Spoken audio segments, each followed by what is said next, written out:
Gegužės 7. Vargas man, jei neskelbčiau Evangelijos.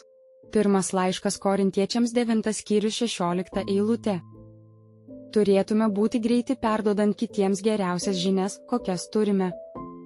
Rodoma simpatija ir užuojauta dūsaujančiai kūrinijai, jai patiriant įvairius gyvenimo išbandymus ir vargus, turėtų paskatinti mus apmastyti ir skelbti viešpaties pažadus apie artėjančią Dievo karalystę ir palaimas, kurios tuo metu bus prieinamos visoms šeimoms ir giminėms žemėje. Tas, kuris pasitaikius bet kuriai tinkamai progai kasdien neskelbia šiuo nurodytų būdu, parodo, kad jam trūksta žinių ar tikėjimo Dievo apreiškimų, arba parodo savo savanaudiškumą, kurio viešpats negali pagirti. Jeigu jis ir toliau pasiliks tokioje būsenoje, galiausiai praras savo dalį karalystėje. Žodį Evangelija suprantame kaip gerąją naujieną apie išgelbėjimą, atliekamą Jėzuje ir per Jėzų.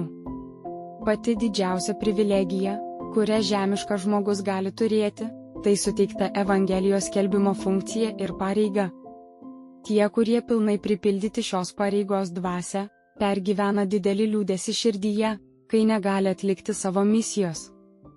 Šios skelbimo funkcijos, pareigos įvykdymas ir atlikimas yra taip giliai įsišaknyjęs jų charakteriuose, kad atėmimas iš jų tos suteiktos privilegijos padarytų jų širdis nelaimingomis.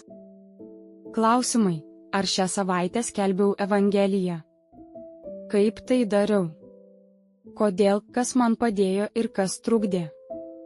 Kokios buvo pasekmės? Vargas man, jei neskelbčiau Evangelijos.